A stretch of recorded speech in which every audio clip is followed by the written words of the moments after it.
Quando falamos em pressão, o assunto pressão, o conceito pressão, esse assunto é um conceito muito importante. Temos aqui nessa figura uma faca. Aqui nós temos um amolador, um afiador de faca. Temos aqui alguns alimentos. Nesse caso, um exemplo, quando a gente fala em pressão, quando uma faca, ela não corta muito bem, você vai cortar algum alimento e ela não consegue cortar com a mesma eficiência que cortava antes, nós falamos, aliás, que a faca está cega, que ela perdeu o corte. Então o que você faz? Você utiliza essa faca e atrita nesse objeto. Esse objeto você também consegue comprar em algumas lojas e você consegue afiar a faca.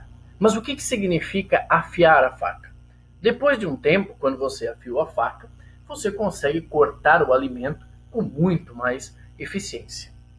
Então esse é um exemplo importante também quando a gente fala em pressão. Outro exemplo, temos aqui uma pessoa que está caminhando sobre a neve. Vamos pensar no seguinte, imagina que uma pessoa esteja, por exemplo, de salto. Uma mulher está de salto andando na neve.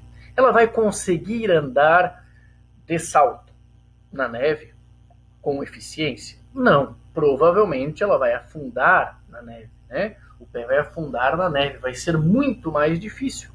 Então, o que se utiliza, por exemplo, nesses locais?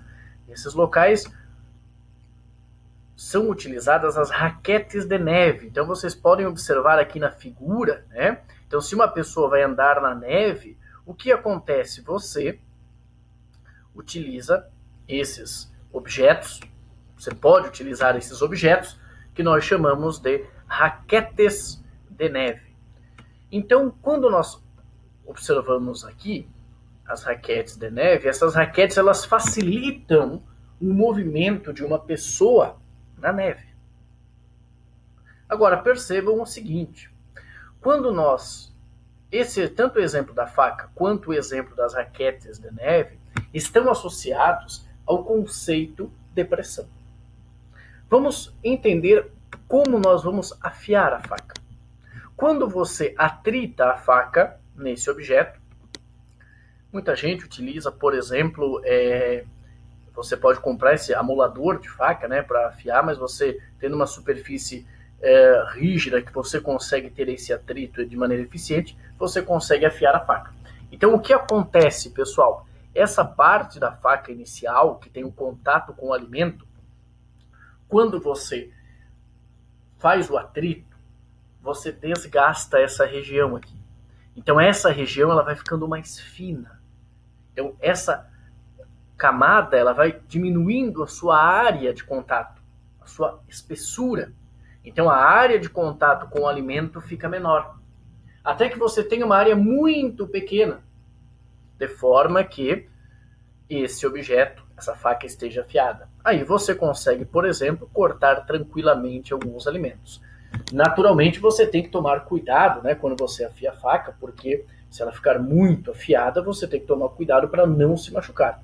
Então o que ocorre aqui? Você diminuiu a espessura dessa região por meio do atrito. Então percebam que o que você fez aqui foi diminuir a área de contato. Nesse caso, na outra situação que envolve as pessoas que movimentam-se na neve, você tem um objetivo diferente. O objetivo, como eu falei anteriormente, uma pessoa de salto andando na praia, por exemplo, na areia da praia, vai ter muita dificuldade para andar.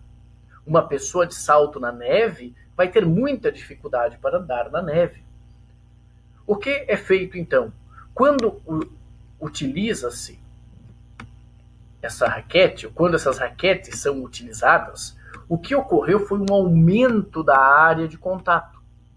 Então, se você tivesse apenas aqui o pé, você teria uma área de contato, agora com a raquete você aumenta a área de contato. Então percebam que, dependendo da situação, a área de contato representa uma grandeza física importante. Vamos avançar um pouco mais nesse assunto, tendo como exemplo o faquir. Então, o faquir são pessoas que sentam ou deitam sobre cama de pregos. Então, você tem aqui, por exemplo, o que nós chamamos de cama de pregos. Você tem uma grande quantidade de pregos e essa pessoa está sentada sobre essa cama de pregos. Essa pessoa vai se machucar? Dificilmente. Nesse caso, pela figura, aparentemente, tudo leva a crer que a pessoa não está machucada. Por quê? Mas por que isso acontece? Se você deitar sobre um prego, vamos imaginar que você tivesse um prego. Se você deitar sobre um prego, você jamais vai fazer isso, né? Se acontecesse isso, a pessoa certamente iria se machucar bastante. Mas, quando você fica sobre uma cama de pregos, como é essa situação, a pessoa não se machuca. Por que isso acontece? Essas três situações, elas estão relacionadas com um conceito, com o conceito de pressão.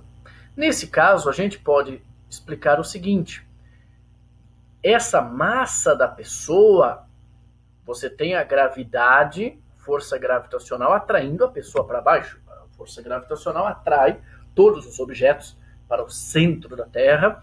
Então, o que acontece? Você tem essa pessoa sendo atraída para a Terra e você tem aqui uma cama de pregos. Então, a pessoa exerce sobre a cama de pregos uma força. Só que essa força ela está distribuída ao longo da área de contato.